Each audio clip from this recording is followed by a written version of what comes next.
You're listening to the Mind Over Finger podcast, episode number 151. Welcome to the Mind Over Finger podcast, discussions on mindful music making, efficient practice, optimal performance, and building a purposeful life and fulfilling career. I'm your host, violinist, and certified performance and life coach for musicians, Dr. René-Paul Gauthier. Hi there, I hope you're having a fantastic day as you're tuning into this episode. This is the last of our 3 episodes focusing on joy, and today we will focus on the joy of movement and how we can use our body to spark positive feelings prior to practicing. And I want to share with you a fun and short routine that can help you do just that. Before, I have an invitation for you. If you're looking for the solution for your crippling performance anxiety, if you're wanting to start experiencing optimal performance, visit mindoverfinger.com/PPP and jump in practicing for peak performance today. Like I just said, practicing for peak performance is the solution to performance anxiety. With my step-by-step approach to preparing for performance, you're going to learn how to channel and use your activation to unlock magic on stage and transform what used to be performance anxiety into something that works for you. With clear practicing methods, conditioning exercises, and the proper mindsets, confidence in performance is 100% achievable. So don't wait. Start practicing for peak performance today at mindoverfinger.com. You're going to get video trainings that you can watch and implement at your own pace, clear and detailed step-by-step guidance through the preparation process, and live online support from me to help you through all of your stumbling blocks. Unshakable confidence is waiting for you at mindoverfinger.com. Click the link in the show notes and access it today. Okay, let's talk about the joy of movement. In episode 138 and 150, I talked about priming, and that's something you've heard me talk about in many other episodes as well. And when we prime before we practice, we do the things that help us show up at our best in the practice room. And for many of us, that includes some type of movement. And I wanted to take a deeper dive into that specific aspect of priming because moving our body is extremely powerful in impacting every aspect of practicing, from how we feel to how we think. Much more powerful than we think. It's probably safe to assume that as musicians, we're all aware of the importance of getting the body ready in some way, shape, or form prior to practicing. We've heard of stretching. We've heard of long warm-ups. We all have our favorite ways of physically getting the machine started. For me, for example, a short yoga session is hugely helpful in making me feel great, stretch my muscles, and get the blood flowing. For some people, it could be some form of Alexander technique or Feldenkrais exercise, a short walk or run. But I'm not sure we realize how truly impactful physical activation can be and what a game changer it could be. The more I learn about it and the more I experiment with it, the more I realize that it's such an underutilized superpower. Ultimately, this can save us so much time, make practicing so much more comfortable physically, efficiently, mentally, and so much more enjoyable.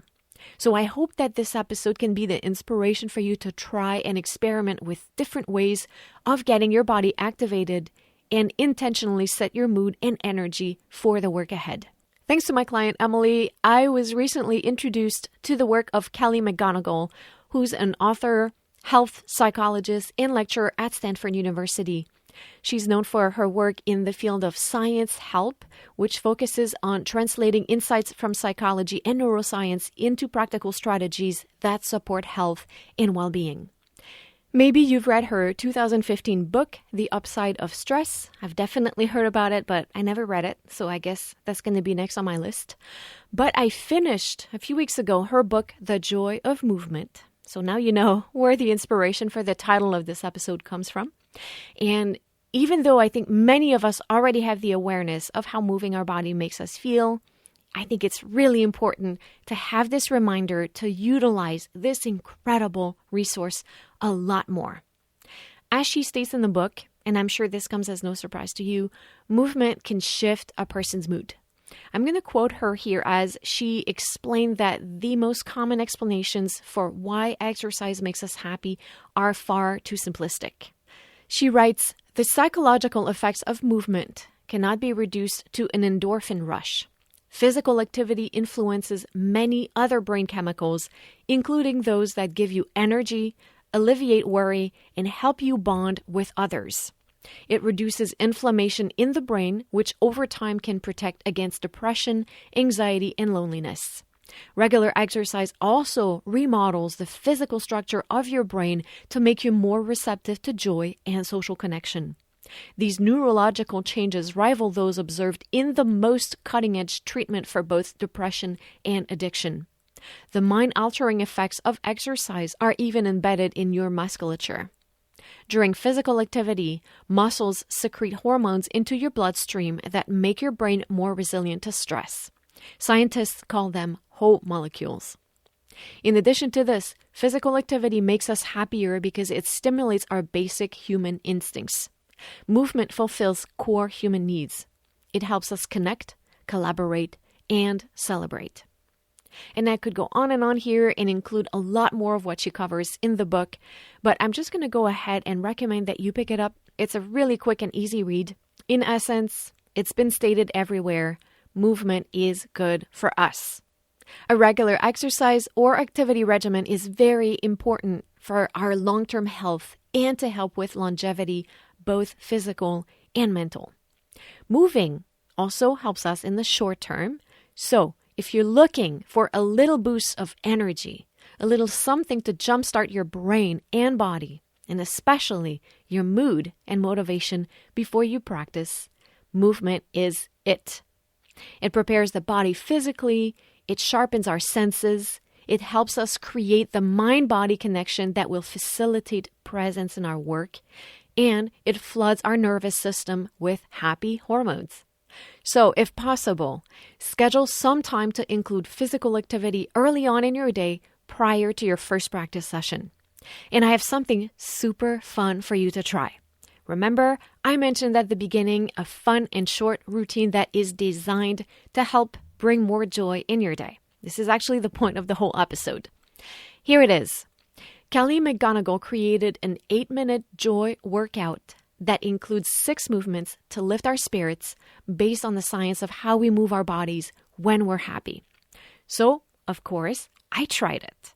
It did feel a little bit silly the first time, and I definitely am nowhere near ready doing that in public anytime soon. Although that might come. As I age, I find that I'm caring less and less about how I look in public, so you never know. Maybe I'll post my own version on YouTube at some point. But don't hold your breath just yet. But the point is, I tried it, and it really did boost my joy, my motivation, and my mental and physical energy, and impacted the subsequent practice sessions in a really great way. It's a super fun one, and I hope you're going to try it.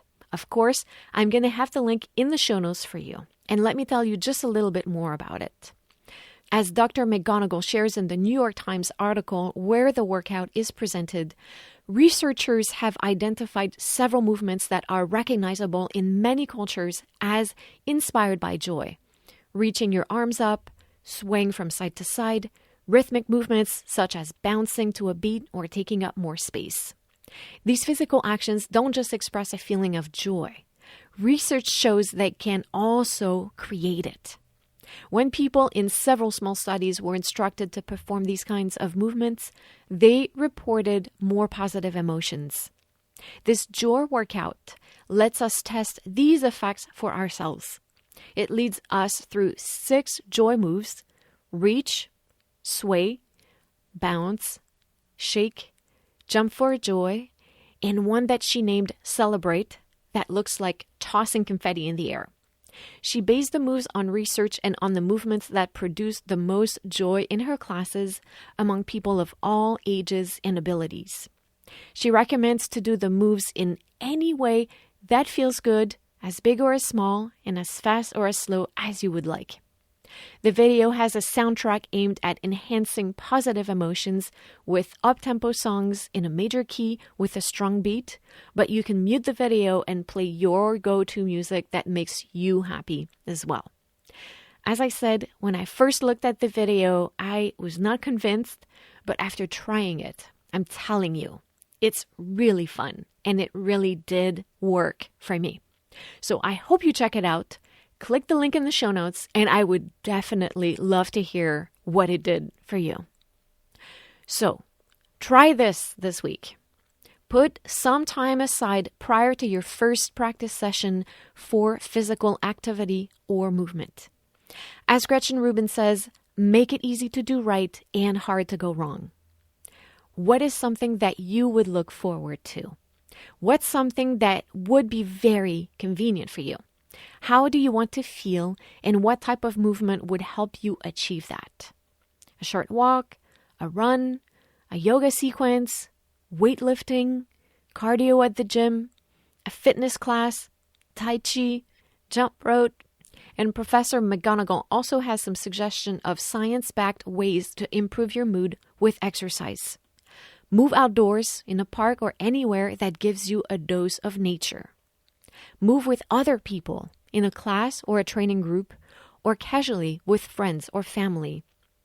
Move to music, either through traditional exercise like jogging or cycling, or anything that gets your body moving, like air guitar, drumming, or singing karaoke. Make movement fun through play or competition in any active game or sport. And, of course, try the joy workout. Everything is possible, and there are no wrong answers. So brainstorm a little bit and make a list of some easy possible options for you. And I will repeat one more time these questions that I think could help you figure out what type of movement would work for you. What is something that you would look forward to? What is something that would be very convenient for you? How do you want to feel, and what type of movement would help you achieve that? So, this is what I have for you this week. Use the power of movement to enhance your practice. Try the joy workout, and let me know what happened. Much love going your way, and à bientôt.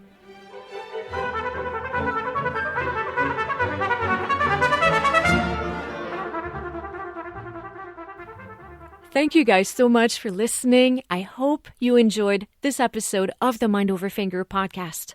If this content was helpful for you, please share with everyone you think could benefit from it. Take a screenshot, share on social media, and tag me. I'm Mind Over Finger everywhere. So reach out, send me a DM, and let me know how this content helped you. Let's keep the conversation going.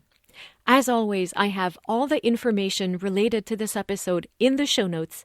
You can find them via your podcast app or by visiting mindoverfinger.com, where you can also find more free resources on efficient practice and performance preparation, links to sign up to my free workshops, and information on how to work with me.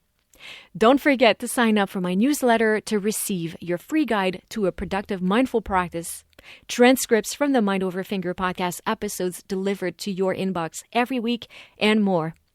Also, join the Mind Over Finger Facebook community, my private group, for access to my live videos and to exchange with a community of like-minded musicians. So, make sure you're subscribed to the podcast, and if you have specific questions for me or my guests that you would like answered in an episode, share them with me using the link in the show notes or send me a DM on Instagram or Facebook. That's it for today. Again, thank you, and à bientôt!